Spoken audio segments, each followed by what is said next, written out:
PF दोलोआ दिनैनि दिनाव मोनसे माने गेसाव मोनसे थासारियाव थानाय मोनसे कम्पानि आरो बिनि गिबि माने कम्पानिनि मालिकआ हाग्रामा महिलारि आरो कम्पानिनि जायफोर मेनेजारफोर दं बिसोरो दिनैनि दिनाव कास्टम बसुमतारी प्रहलाद आरो बिक्रम बे बिथांमोननि दैदेननायाव दिनै BPFखौ बिसोरो धंस खालामबाय।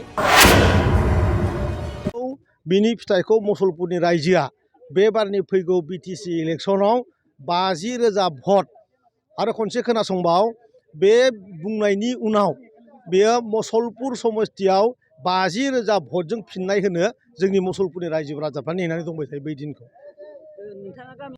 आंथ' गामियावनो जोंनि मुसलपुरनि रायजो राजाया आंनि गासिबो आंनि आइ आफा गोजा, आंनि बिदा फंबाय गोजा। मुसलपुरा आंनि न' आरो मुसलपुराव आंनि थै थायो, मुसलपुराव आंनि गासिबो देहानि मोदोम गोलोमदैया थायो। जाय सुबुंफ्रा बे बाथ्राखौ बुंदों फैगौ समाव बिनि फिननायखौ बिराद मोजाङैनो मोननो थांगासिनो दं, बेखिनि खोथाखौ आं नोंथांमोननो बुंबाय आरोखि।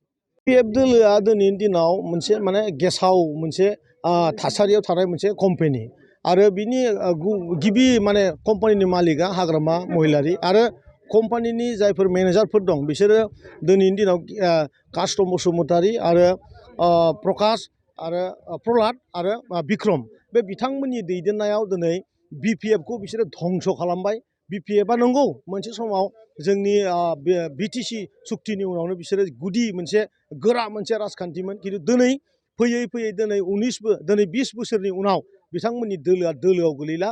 खारन दिनै हाग्रामानि 3 जि गेसाव बेदरनि मेनेजार दङ, बे गेसाव बेदर बानायग्रा कम्पानि बिनि मेनेजारफ्रा दिनै माने BPFखौ सालायदों। बेनिखायनो BPFनि मोजां मोजां दैदेनगिरिफ्रा नायबाय था, दिनैनि उनाव साननै माने 1 मास बा 2 मासनि गेजेराव नायबाय था, BPF होननाया एकदम माने जिर'निबो माने गाहायसिमाव थांनाय मोनसे दल जागोन। बे नोंथांमोननि मिडियाजों जों बुंनो हायो आरो दा बिथांमोनाव दिनै गेसाव खोथा बुंनानै फान्थिंनायनि बादै जेबो गैला। आं बेखायनो बुंदों जे BPFआ दिनैनि दिनाव मोनसे गेसाव दोलो, गेसाव बेदर फानग्रा, गेसाव बेदर जाग्रा, गेसाव पेकेटिं खालामग्रा आरो माखासे माननि मोखाङाथ' माने हान्टार एक्सप्रेसन, मोखांखौ नुबानो हान्टिं खालामग्रा मोनसे एक्सप्रेसन आरो निमखिनि फाग्ला।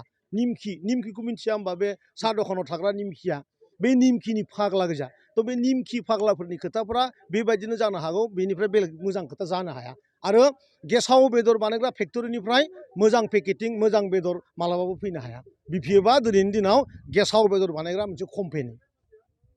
थाखो 5 आरो मेट्रिक आनजाद उथ्रिसार जागोन फरायसाफोरनि थाखाय गोजोनथाव रादाब। गोनांथि आरो मोजां खाबुफोरखौ लानानै गुन गोनां सोलोंथाइ होनो नोंथांमोनखौ नेनानै दङ बड'लेण्ड स्टार एकाडेमि क'क्राझारआ। 2024 इं मायथाइयाव क'क्राझार थिथागुरि समबाय मावख'नि साखाथियाव गोदानै गायसनजानाय बड'लेण्ड स्टार एकाडेमि क'क्राझाराव 2025-2026 सोलोंथाइ बोसोरनि गोदानै मुं थिसननाया सोलिगासिनो दङ।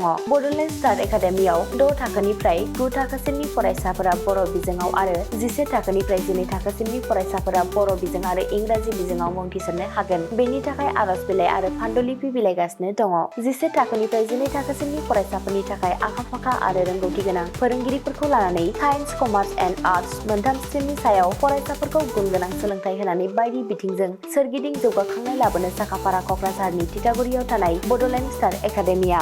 बड'लेण्ड स्टार एकाडेमियाव मुं थिसननोब्ला बाङाइ बेसेनाव मुं थिसननायनि गेजेरजोंनो फरायसाफोरा गाहायाव होनाय माखासे खाबुफोरखौ मोननो हागोन। इंराजि सोलोंनायनि खाबु, साखोन-सिखोन थाखो खथा, बिजाब बाख्रि, BPL थाखोनि फरायसा-फरायसुलिफोरनि मुं थिसननायाव 20% मासुल रेहाय होनाय। बेजों लोगोसेनो नोंथांमोनहा JEE नीट आनजादनि थाखाय बेसेन नाङै फोरोंथाय, मान्थलि मक टेस्ट, जिउ राहा दानाय बायदि गियानलु आयदाफोरनि उफ्रा सोलोंफारिफोरनि खाबुफोरखौ मोननो हागोन। हौवासा आरो हिन्जावसाफोरनि थाखाय मुलाम्फा गोनां मोजां जामुं आरो मोजां थाग्रा खथानि खाबु गोनां हस्टेलनि खाबुफोरखौबो मोननो हागोन। बिदिब्ला गोबाव खालामाजासे नोंथाङाबो बड'लेण्ड स्टार एकाडेमियाव थाबैनो मुं थिसननायनि थाखाय सुलाद लादो।